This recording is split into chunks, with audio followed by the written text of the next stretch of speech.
নমস্কার বন্ধুরা, Bengali cooking recipe চ্যানেলে আপনাদের সকলকে স্বাগত।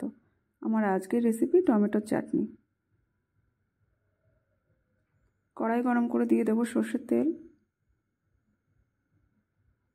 এবার দিয়ে দেবো একটা শুকনো লঙ্কা আর 1 চামচ পাঁচফোড়ন।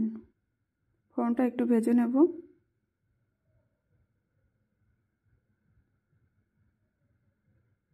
এবার এর মধ্যে দিয়ে দেবো কুচনো টমেটো। ভালো করে মিশিয়ে নেব। এবার দিয়ে দেবো স্বাদ মতো লবণ। লবণটা দিয়ে ভালো করে মিশিয়ে নেব।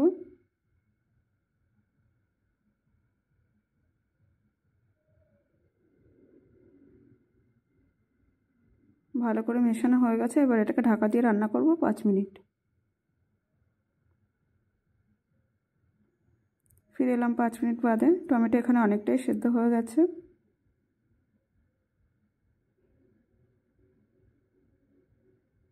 এবার এর মধ্যে দিয়ে দেব স্বাদ মতো চিনি।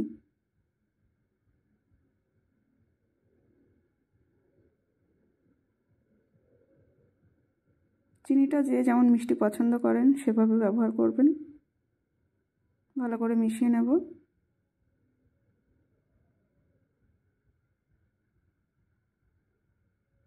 এবার চিনিটা গলে যাওয়া পর্যন্ত ঢাকা দিয়ে রান্না করব।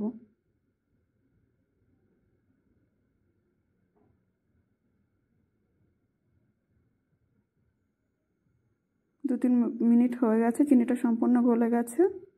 টমেটোও ভালোভাবে সেদ্ধ হয়ে গেছে। এবার দিয়ে দেবো এখানে একটুখানি হলুদ গুঁড়ো আর খুব সামান্য লঙ্কার গুঁড়ো।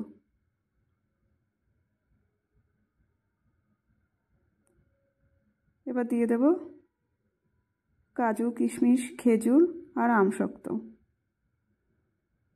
সব কিছুকে ভালো করে মিশিয়ে নেব।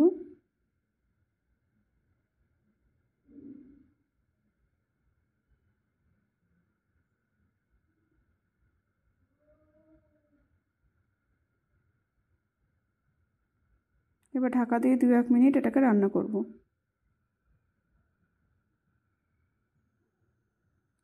2-4 মিনিট বাদে ফিরে এলাম। এখানে সব কিছু একদম সুন্দর সেদ্ধ হয়ে গেছে। এবার এর মধ্যে দিয়ে দেবো আমি একটু সামান্য লেবুর রস। লেবুর রসটা দিলে এই চাটনির টেস্টটাও যেমন ভালো হয়, চাটনিটা বেশ কিছুদিন ভালোও থাকে।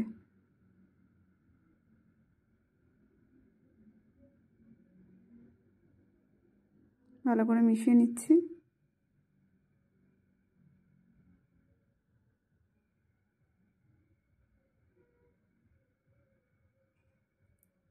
এবার আমি এর মধ্যে দিয়ে দেবো একটা ভাজা মশলা। আমি এখানে জিরে আর ধনেকে শুকনো খোলায় ভেজে নিয়ে একটা পাউডার মতো মশলা বানিয়ে নিয়েছি। এটা যে কোনো চাটনিতে ব্যবহার করলে চাটনির স্বাদ অনেক অংশ বেড়ে যায়। তো তৈরি হয়ে গেল এখানে আমাদের টমেটোর চাটনি। খুব সিম্পল রেসিপি। আশা করি আপনাদের ভালো লেগেছে।